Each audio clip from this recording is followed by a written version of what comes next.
Good morning, and welcome to the Universalist Church, in which love is the spirit. We are glad you are here, whether you're here in the sanctuary today or anywhere in the world on our live stream. I'm Mike Zanta, one of the co-moderators on your Board of Trustees. If you're a visitor, we'll hope you'll sign the guest book at either entrance to the sanctuary or visit our webpage at westhartforduu.org to learn more. There you can use the contact page to get onto our electronic mailing list. This is the best way for us to stay connected. We look forward to helping you become part of the Universalist Church. Thank you. Just a couple of announcements this morning. First, if you are in here but you have parked on Fern Street itself, you will end up with your car towed. I saw somebody with a car over there. I don't know if they were still sitting in it and have moved it, but I just want everybody to know that Fern Street is not a place to park. You can park across the street if you need to. And the other thing is that our folks are going to be doing a Broadway sing-along brunch on November 10th, and so we are excited to be supporting our Pride Committee in that way. But we need volunteers. So first, know that there's a Broadway sing-along brunch on the 10th, and it's going to be a lot of fun. But secondly, if you're somebody who would like to volunteer to help make that happen, please let us know. There will be a sign-up sheet on the sign-up board outside the sanctuary at the end of services. Thanks. That sounds like fun. Our preacher today is the Reverend Dr. Sofia Betancourt, president of the Unitarian Universalist Association and a former frequent preacher in this congregation. We are thrilled to have her here to acknowledge our first 200 years and to help us prepare for our third century together. Welcome, Reverend Betancourt. Today we'll have fellowship through Zoom and in Fisk Hall. If you need help finding your way to Fisk Hall for our fellowship hour, any member of the church will be happy to guide you. Just look for someone wearing a Universalist Church name tag, and I forgot mine again. You can find the link for Zoom fellowship in your weekly news or on our Breeze calendar. If you aren't getting the weekly news, please do sign up for it on our website. And now, I invite you to take a moment to make your mobile phone silent, turn off your email, and put away your keyboards, and settle in for worship.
If you have your home chalice, I invite you to light it as we light ours here in the sanctuary.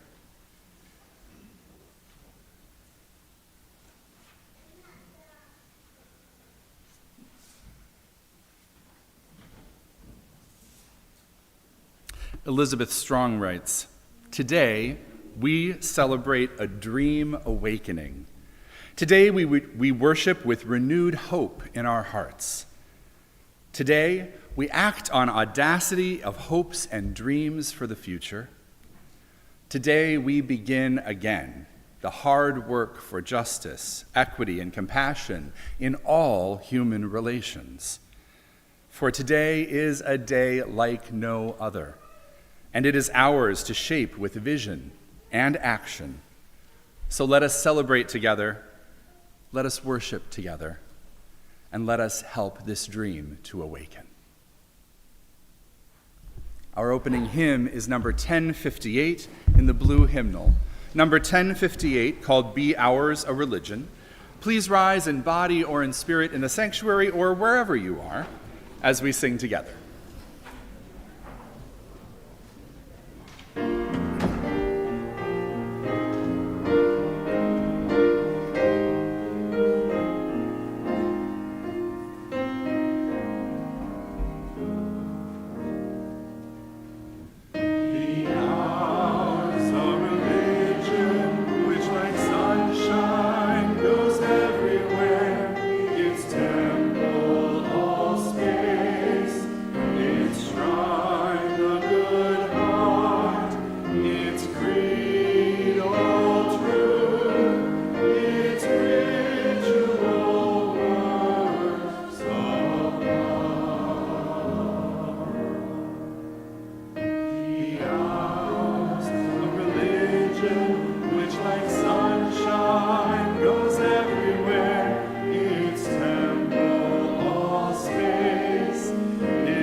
Please join me in speaking the words of our congregation's affirmation, our covenant. It's printed in your order of service, and it's in the description online.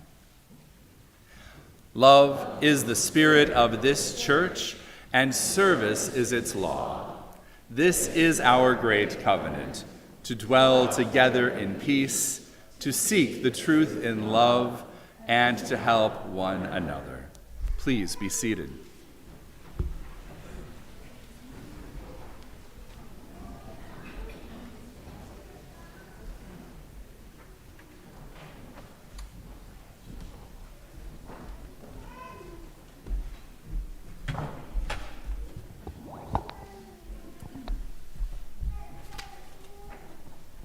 At this time, I would like to invite all of the children and anyone feeling particularly young at heart to come join me up on the steps. You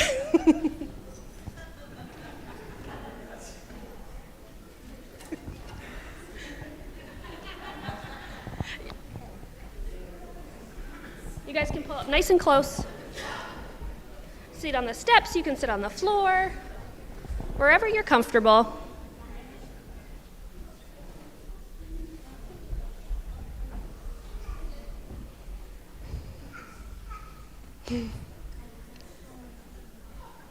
Make sure everyone has a nice spot to sit. I'm gonna sit up here.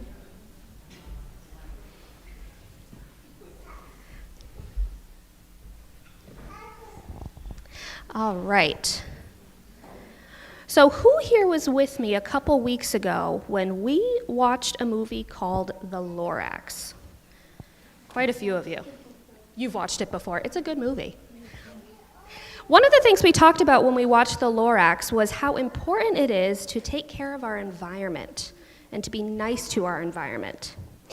And I wanted to share with you guys a couple of things that our church and our Green Sanctuary Committee has done to help us as a church take better care of our environment and to be a little bit more helpful to our planet.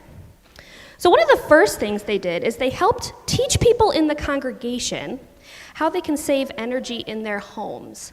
What's something you could do at home to help save some energy? What could you do? Yeah. Turn off the lights, absolutely. Were you going to say the same thing? Absolutely. What?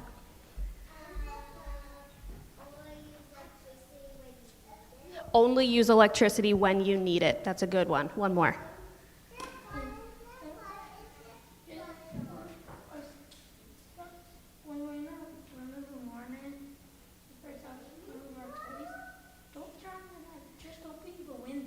I love that. Don't turn on your light, just open the window. Absolutely. One of the things that we did in the church was we changed all of the lights in our church to energy-efficient LED lights. So if you look up at all the lights, they're fancy special lights that help save some energy. Something else that the church has done is they taught people in the congregation about the importance of recycling and composting, and worked with the town of West Hartford to provide compost bins. Raise your hand if you recycle at home. Wow, that's a lot of hands. Raise your hand if you compost. Who knows what composting is? What's composting?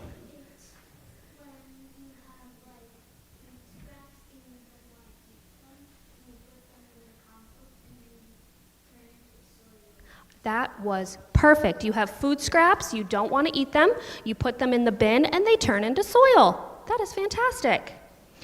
Yes?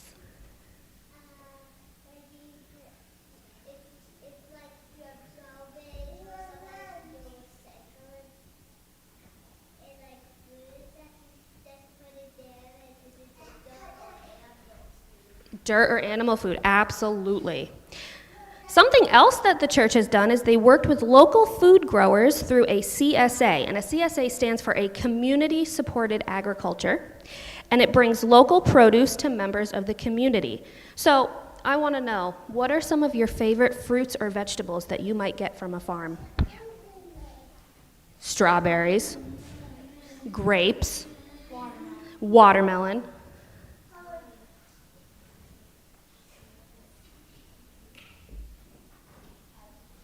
We've got a lot of fruit. Does anyone like vegetables? What's a vegetable? What's a vegetable you like? Broccoli, my favorite too. Carrots, one more.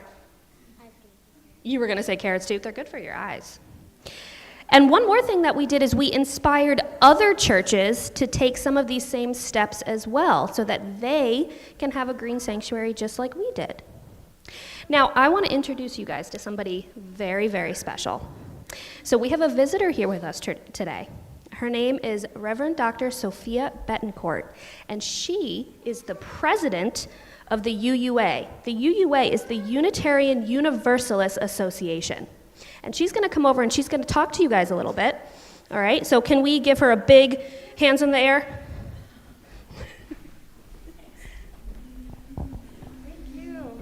Oh, thank you all. Are you proud of all the wonderful things that this congregation is doing to help the environment? You really should be. You really should be. And one of the things I get to do today is celebrate that with you.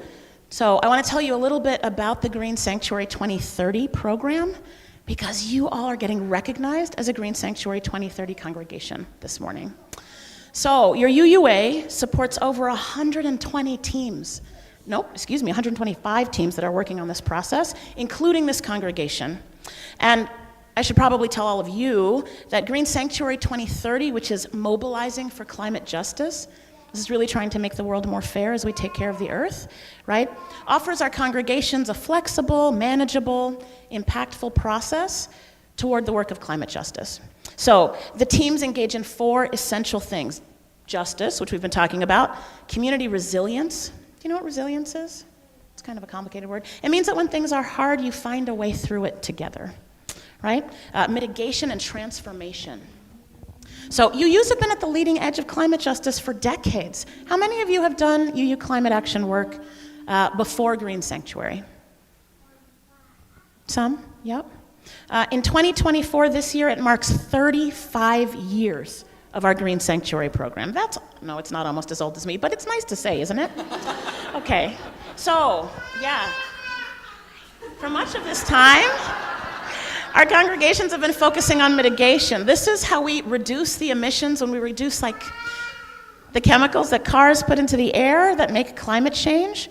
And we have someone who I wish you could meet today, but she's not with me, named Rachel Miss Livy. She's our justice strategist for climate work. She says that mitigation, doing those kinds of interventions, is not enough, that we need to build community resilience. This is that word again, how we do the work together to respond to the kinds of climate disasters we're seeing now.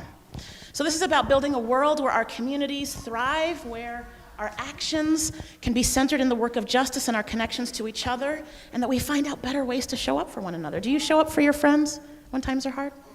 Yeah, I try to do the same. So I want to celebrate how your Green Sanctuary 2030 actions are rooted in local organizing, and it reaches out to the whole UUA, right? So how we're one big community in Unitarian Universalism. And what I want to do this morning is give thanks and gratitude to two special people. Can you help me do that? Yeah? Okay, so I want to recognize the volunteerism and commitment of Sabina Shelby. I saw her this morning. I know she's in the sanctuary. It's definitely worth applauding. There you are. Sabina's commitments to climate action led her to do so many things. She joined the UUA's Inflation Reduction Act Peer Learning Circle. You might have to ask her about that. That's a mouthful. It led her to work with fellow UUs to help create a primer for financial incentives for energy investments in houses of worship, like this one, and to join the UUA's Real Zero Peer Learning Circle. That's a lot of good work. I also want to recognize Katie Perry. I'm not sure if Katie's in the sanctuary this morning. Are you? There you are. Thank you, Katie.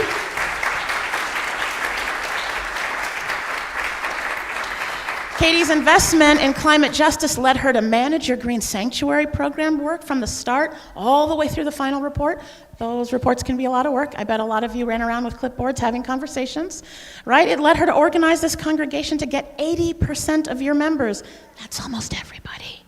To do energy audits by the end of 2024, and to support the work of your volunteers and presenters who helped you do all that you've done, right? Congregational life, church life takes all of us. We can't get these things done alone. So when you see Sabina and Katie, please thank them the next time you see them. Look, beloveds, what we know is that the work of climate justice cannot be done alone. We do it together.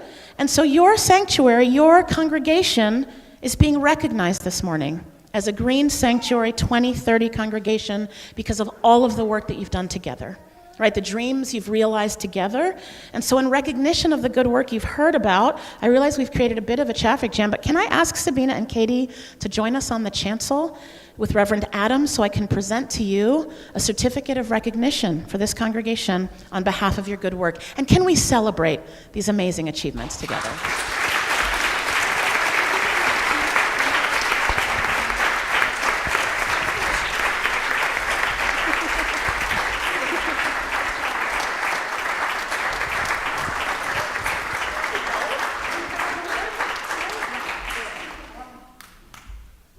Congratulations. This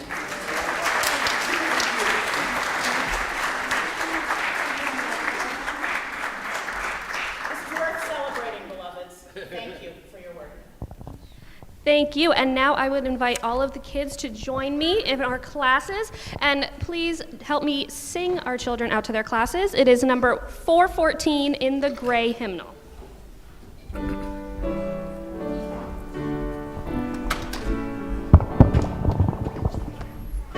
As we leave this friendly place, love give light to every face.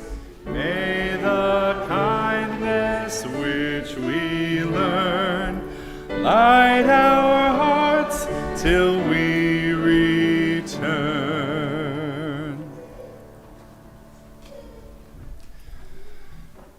The practice of care for this community and the generosity that we use to support it is something that we do every Sunday. But once a year, we focus our attention on that practice in order to make sure that our congregation can be strong and healthy for the year to come. And so today I want to introduce to you again Kristen Phillips, who is chairing our stewardship campaign and who will lead us into the next part of our Well, into the next part of our campaign, but in the next part of our generosity as well. So thank you, everyone. I hope that you are enjoying your visits, whether you're a volunteer steward or a visitee. If you haven't been contacted yet and you would like to, please let me know and we'll make sure we put you in touch. If you have been contacted and haven't yet responded, like I will admit a couple people haven't responded to me, please do. Even if it's just, I can't meet right now, can I get a pledge form? We would greatly appreciate it. We really appreciate, as of last Thursday, we have heard from 40 households of our congregation to the tune of $184,037. So we are 44% of the way to our financial goal. And there are many more pledge cards that I got out of the box and people have given to me today, so I'm sure that number will skyrocket by next week as well, because the percentage of our goal is a good one, but 40 households still means we have a ways to go. So if you haven't had your visit yet, we hope you have a great one in the next couple weeks. In the meantime, we have our drawing for some swag today. We have 2 tote bags, and then we're going to draw for t-shirts. And if you are a winner of a t-shirt, I will hunt you down to get your t-shirt size so we can get that ordered for you after the campaign is over. And I wonder if we might get our esteemed UUA president to do the drawing here for us. We're doing 4 drawings. All right, the first one. I don't know if I see them, but are Kevin and Paula Ray here? So no, but they will be getting t-shirts. And here's the second t-shirt. Oh, I do see Carol Mumford. So yay, Carol. We will be getting you a t-shirt. And thank you for your pledge. And here's for the tote bags. Dick and Linda Cedarquist, which I don't think I see here.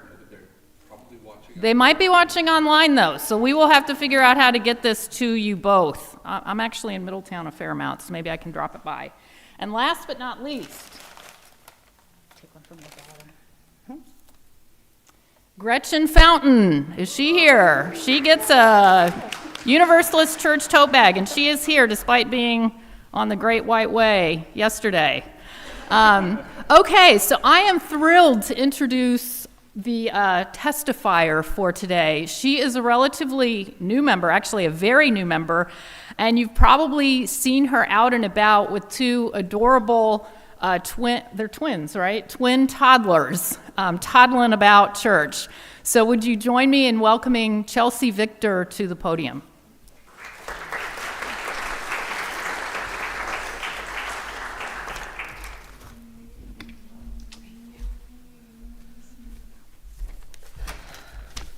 Good morning, everyone. My name is Chelsea, and my 2 children and I have been coming to this church for just over a year now. Sitting down to write this testimony was a really difficult process, not just because it's difficult to get to my computer and not have my daughter Dahlia want to add a few sentences herself, but also because putting into words what this church means to me is somewhat of a tall task. When thinking about telling my story and how I ended up here, I was led to the question which story I wanted to tell. The story of my faith, the story of my motherhood, or the story of rebuilding my life after a failed marriage. All of it has led me here. In April 22, I was living on a military base in North Carolina and had just welcomed Sebastian and Dahlia into the world. As is the case for most new moms, life was hard and complicated. We had just moved back to the United States after living in Japan for a few years, and we're still adjusting to the cultural shock of post-COVID America. My wife at the time was ready to retire from the Marine Corps, and the plan was to move back home to New England. However, as life often does, my world took an unexpected turn when within that first year of motherhood, my marriage fell apart. While I have always been a spiritual person, I attribute this time in my life to what I now call my spiritual awakening. It's funny how the dismantling of something you once worked so hard for can open doors to new things you never could have imagined. I spent most of my life exploring faith. I started going to different churches as soon as I got my license in high school, and that search never really ended. I felt this strong pull towards something bigger than myself, something within myself, something connected to it all. And I can confidently say in all the moves I've made around the country and around the world since I was a teenager, I've attempted to find a church that felt like home. In my younger years as a single queer woman, I found it difficult to find a place that both accepted me completely as I am and offered me a community that I could connect with both within the walls of the sanctuary as well as outside after Sunday services as well. Funny enough, in the process of grieving the end of my marriage, I began watching the show Army Wives. In that show, there's an episode where a character is preparing to deploy, and she wants to offer her daughter something. She isn't sure what it is, but she knows it has to be grounding, offer peace and safety, something sustainable just in case things don't go according to plan. And guess where she ends up? In a UU church. As I watched the mother and her little girl participate in the dedication ceremony on the show, I thought to myself, is this real? Is this a real church? Is this a real prayer? So of course my next step was to Google that prayer I just heard on Army Wives. To my absolute surprise, it was in fact a real prayer in a real church that made real sense to me. So here I was, a newly single mother to two beautiful little children, preparing to move back to Connecticut on my own. We needed something grounding, a place that offered peace, acceptance, and safety, because things had absolutely not gone according to plan. Fast forward a few months ago, the three of us walking into our first service, and as I juggled the two kids and all their things, I was greeted by Raj and Patricia. And I will never forget the warm smiles and open arms that greeted us. We sat in the back as both kids demanded to nurse, and I thought to myself, well, if this isn't the kind of place that I can do that, I'm not sure if we belong here. But to my very pleasant surprise, not one person blinked an eye. I thought to myself, okay, this seems pretty good. But I'm also a single queer mother of two under two. At some point, I'm going to get some looks or ask some questions. But that never happened. Here we have always been welcomed with warmth, kindness, and open arms to help, no questions asked. This last April, both my children were dedicated in this church with the very same prayer I heard on Army Wives. This Friday, we attended our biweekly potluck dinner with our amazing community here. My children look forward to their time in the nursery, especially the coffee hour after every week where they run around and play with their friends, eat delicious snacks, and jump on the stage. And as I stand here now, I can look into the pews and I see my community. I see my support network. I see my new partner. And I see both our children feeling safe, connected, and loved. This church has offered me a place to build a community and connect with the world around me in an authentic way, a calm during our somewhat stormy life, and a hope and a reminder that things are always changing and almost always getting better. And that's why, as I continue to rebuild my life and strengthen my resources, I've committed to sharing those resources with this community, and I encourage you all to do the same. Thank you.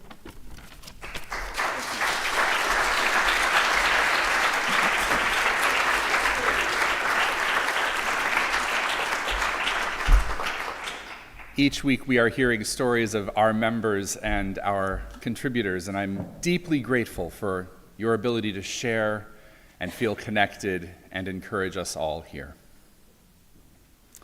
And so, our offering, the sharing of our resources for our shared work as a religious community, is a spiritual practice for us.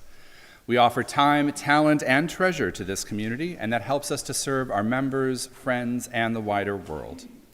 This month, we share our offering with the UUA's Disaster Relief Fund.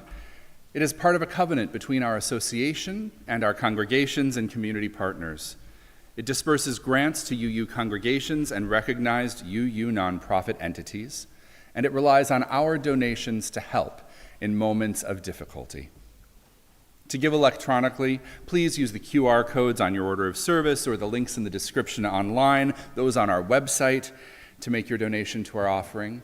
And if you're here in the sanctuary, we will now gratefully receive the offering.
May these gifts, so generously given, sustain the life of this community, the work that we do together, and also help make the world a little bit better as we share it with those beyond our walls.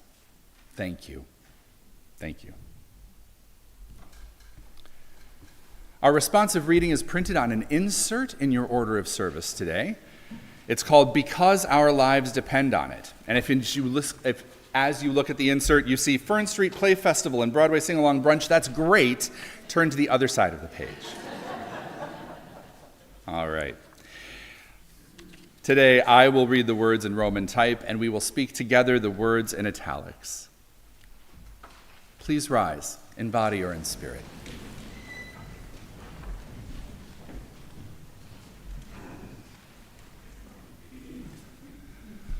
We envision a world where your life and safety is tied to mine, because otherwise our lives are in danger.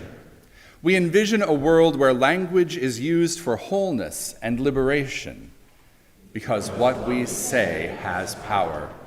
We envision a world where your liberation is linked to my liberation, because we are interconnected. We envision a world where voting will be an empowering event because justice depends on it. We envision a world where war and violence will be considered reprehensible because dehumanizing others dehumanizes me. We envision a world where creation, ingenuity, discomfort, and compassionate criticism will be welcomed because we need these things to grow. We envision a world where all are valued, loved, and respected, because humanizing you humanizes me. We envision a world where all living beings will have access to clean water, fresh food, shelter, beauty, love, because our bodies, hearts, minds, and souls depend on it. We envision a world where fear will be recognized as an emotion and not an authority, because our lives depend on it. We envision a world where humans think ahead and consider impact on future generations, because their lives depend on it.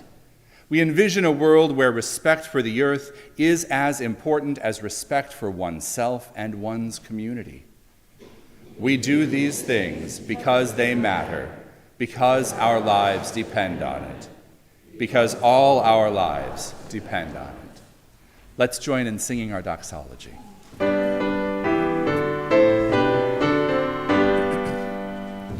Praise God for love we all may share. Praise God for beauty everywhere.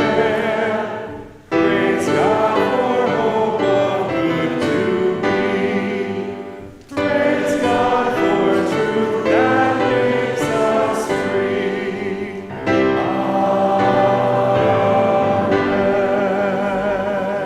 Amen. Please be seated.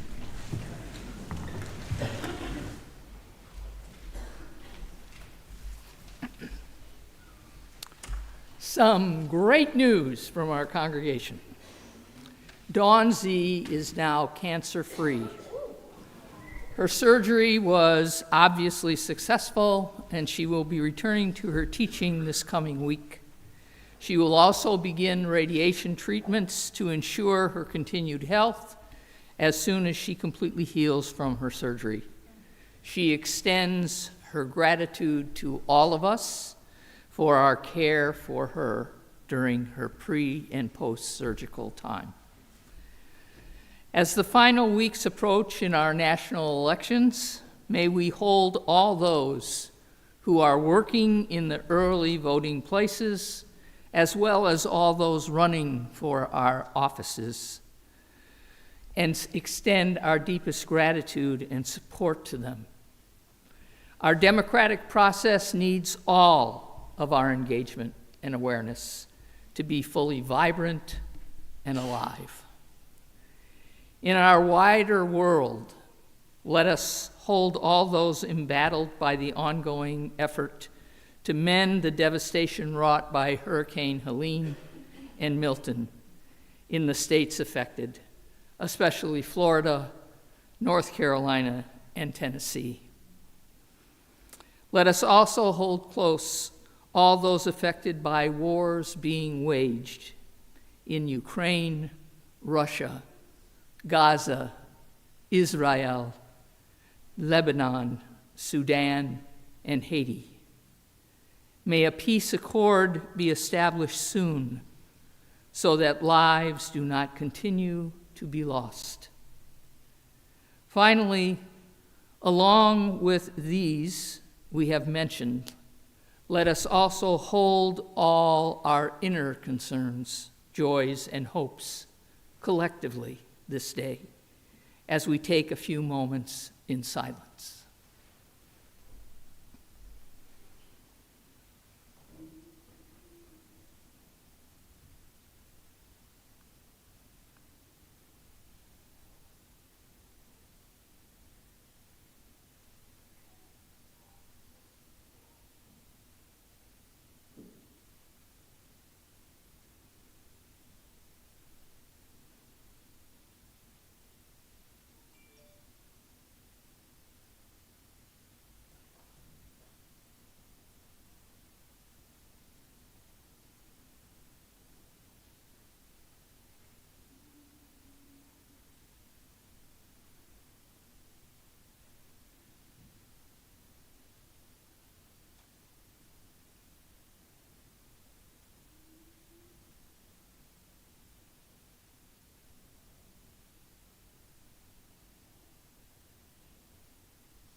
As we continue worship, may we carry our prayers and thoughts forward. Blessed be.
Today's reading is by Howard Thurman from For the Inward Journey.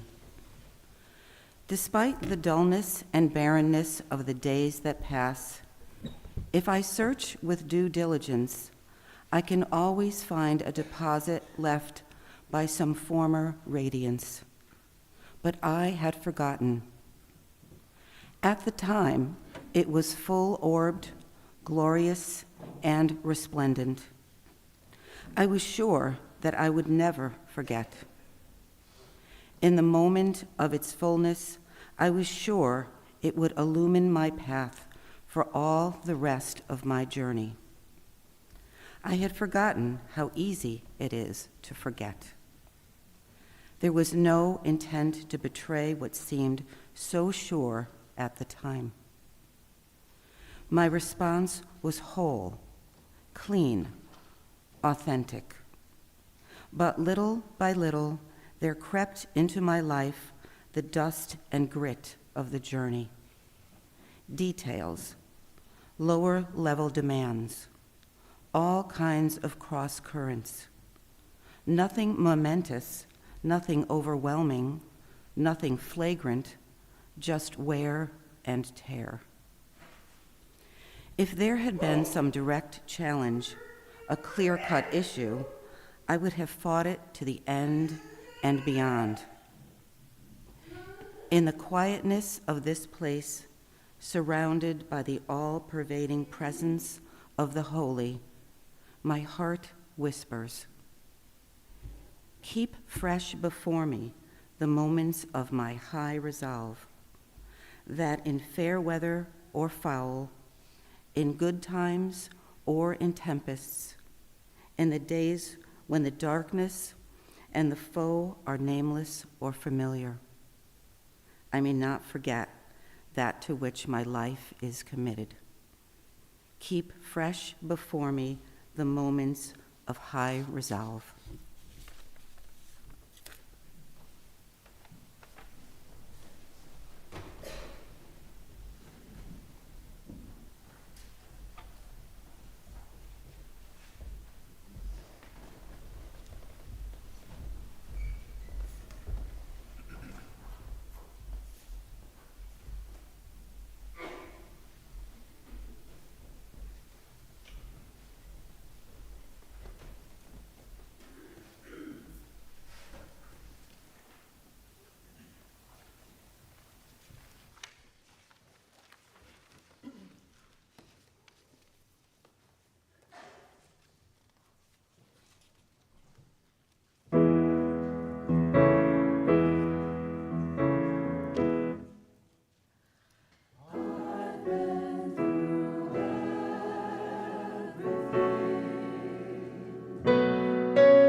Thank you, choir. Who doesn't need rejuvenation on a Sunday morning? My goodness. Thank you. I first encountered the legacy of the Reverend Dr. Howard Thurman at the Fellowship Church for All People in San Francisco, California. I had read some of his writings by that point, and I knew he was credited for being the spiritual foundation of the civil rights movement in this country. But somehow Thurman still felt really distant to me, like the idea of something we imagine to be possible that remains hard to hold on to in concrete ways. In part, this was because I could not wrap my mind around the idea of a spiritual leader, beloved by his people, serving as the faithful center of such a profoundly impactful movement for change without running that movement himself. Do you ever feel this way at work? Yeah. Look, so often we hear stories of change that move forward based on the charisma of a single individual, right? But instead, Thurman was a touch point for so many leaders, including the Reverend Dr. Martin Luther King Jr., Jesse Jackson, Congressman John Lewis, among others. Thurman was our first Black leader to travel to meet with Gandhi and learn about the strategy of nonviolent resistance. We don't hear his name that often, right? He shared that learning with others, shaping the movement's early strategies for Black liberation in this country. And relatively soon after that, he helped found the Fellowship Church for All Peoples in 1944 with a white colleague, the Reverend Dr. Alfred Frisk. You might imagine that such a team ministry was highly unusual in 1944, and the Fellowship Church is credited as being the first intentionally multiracial, multicultural congregation in modern history in this country, and it was founded at a time when the world was arguably on fire. Now, that congregation and its vital ministry continue to this day, and I remember entering their sanctuary and reflecting how long that journey had been. I sat in their pews looking at our own gray hymnal, because it's one of several they regularly use in worship, and I wondered to myself about the discipline of modeling their values fiercely enough to serve as an engine of change for an entire nation. In the quietness of this place, surrounded by the all-pervading presence of the holy, my heart whispers, "Keep fresh before me the moments of my high resolve, that in fair weather or foul, in good times or tempest, in days when the darkness and the foe are nameless or familiar, I may not forget that to which my life is committed. Keep fresh before me the moments of high resolve." Now, beloveds, I know that this moment, the resplendence of this season, the urgency of this election cycle, this congregational year, this moment, it's filled with elements of profound beauty and celebration right alongside so much that causes worry or even fear.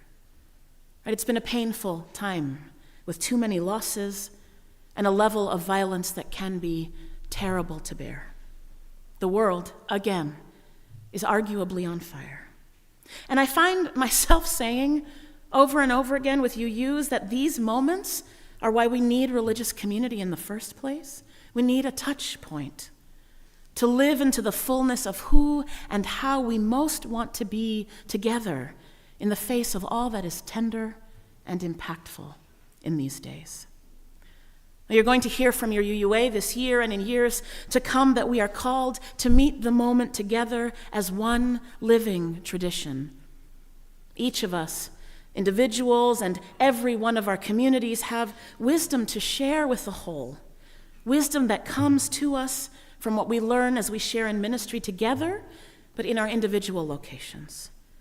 Right, so when we say that we will meet the moment together, we mean we are called to support individual UUs, congregations, organizations, and communities in responding to the real and urgent issues of the day, both within and beyond our faith, with nimbleness, skill, and clarity, grounded in a values-based imagination of a shared and liberated future.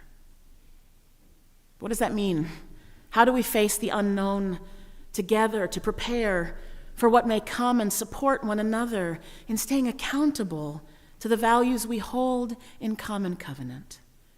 You have sustained this journey together as a faith community for over 200 years, and I hear you're living into a 3rd century celebration, and that now is the time to reimagine an impactful, faithful, glorious next century in this changing world. How do you prepare for that kind of powerful ministry together?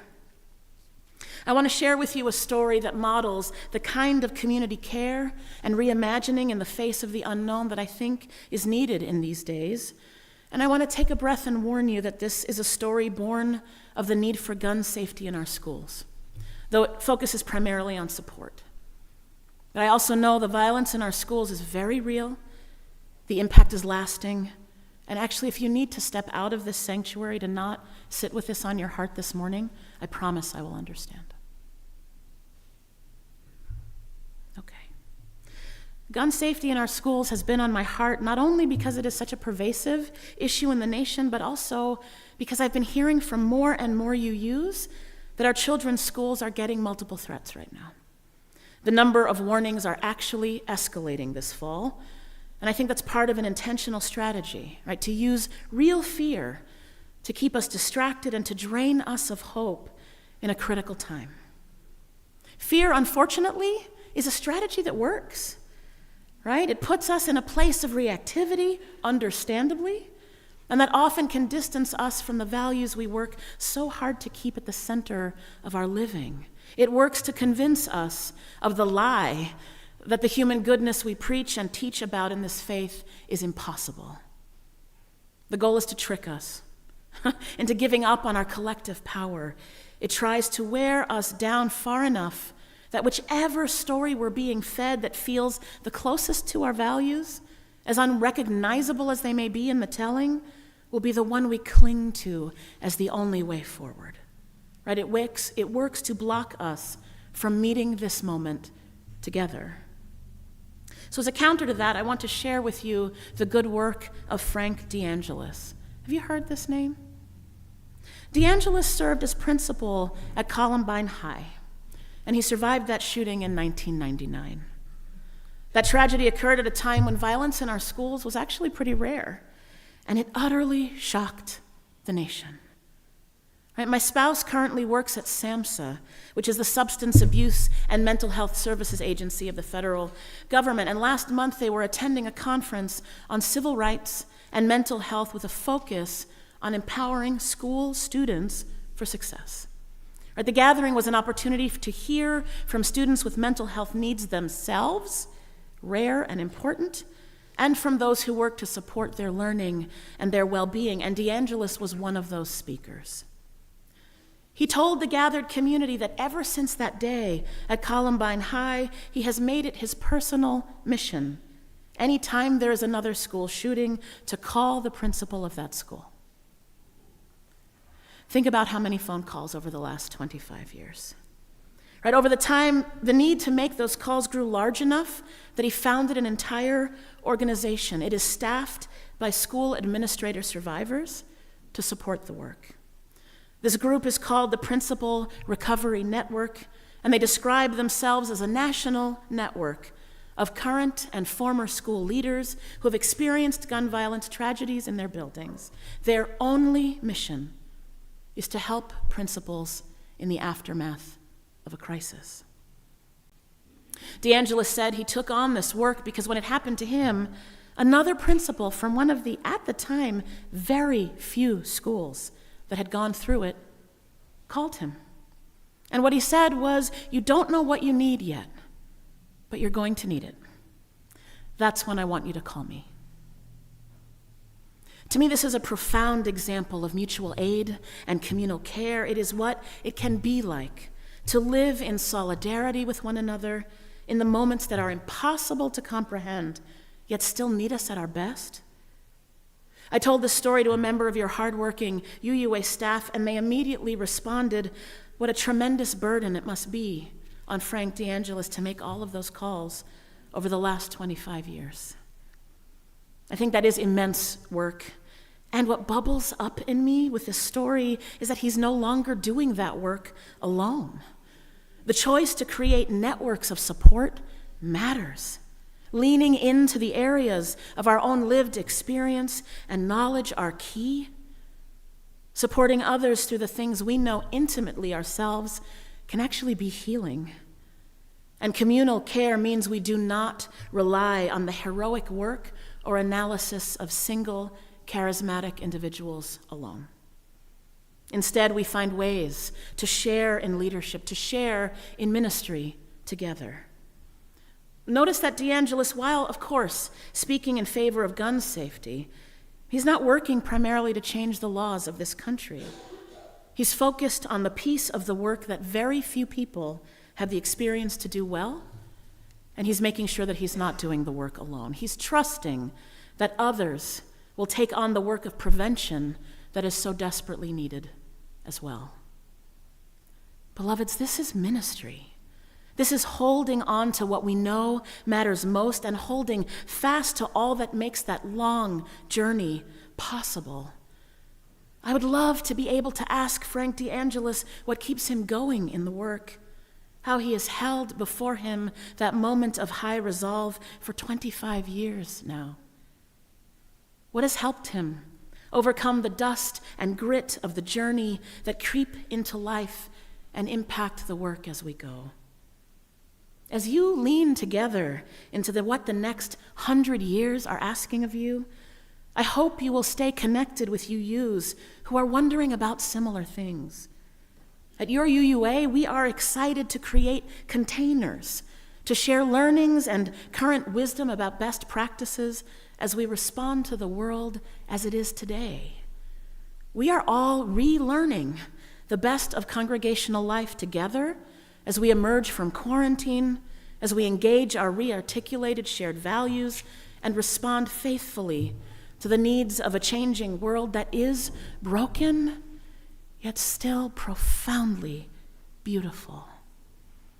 I hope you will share with the broader movement about your work on climate justice, your reinvestment in families, your keeping the covenants of universalism alive among us, and your renewed religious education program. I hope you will teach us what you have witnessed over 2 centuries of ministry and what drives you, again, to build a touchstone for the next 100 years and more. All of this lends itself to a values-based reimagining of our shared and liberated future. The truth is that imagination cannot come out of the UUA alone. It is born of the covenant we keep between and among us, and I believe to my bones that we will get to that shared and liberated future together. UUs of West Hartford, please allow me to thank you again for all that you model in this community and in Unitarian Universalism as a whole. I'm grateful not only for your support of our UUA or your accomplishments as a Green Sanctuary 2030 congregation, but for how faithfully you model the best of yourselves as you show up again and again to meet the needs of the current day. I have every faith that we will meet this moment together as a freely chosen community, and that by virtue of our chosen connections, we will never have to do this life-saving work alone. We are a people who answer love's call to invest in community where everyone thrives. We must not allow the persuasive stories of the day to convince us to turn away from the realities of injustice or the false inevitability of a world on fire. Instead, let us know that our values are needed more than ever in common cause for a world that promotes healing, wholeness, and the good. May we keep before us the moments of our high resolve, and in 100 years, may this community be celebrating all the good that is still yet to come. May it be so. Amen. Ashe, and blessed be. Now, beloveds, earlier I was supposed to ask you, so I'm going to ask you now to stay after the service so we can take a celebratory Green Sanctuary photo here by the chancel. Can you do that, some of you? Excellent. And I would invite you to rise in body or in spirit for our closing hymn, number 122 in your gray hymnal, Sound Over All Waters.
Let us join together in speaking our unison benediction. It's in your order of service and the description online. Engage with the world in peace. Have courage. Hold on to what is good. Return to no person evil for evil. Strengthen the faint-hearted. Support the weak. Help the suffering.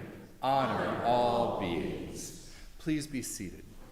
Now, I know some of you might need to go grab your kids instead of remaining for the postlude. And if you do, that's okay, if you need to jump up and go. But otherwise, please do remain for our postlude.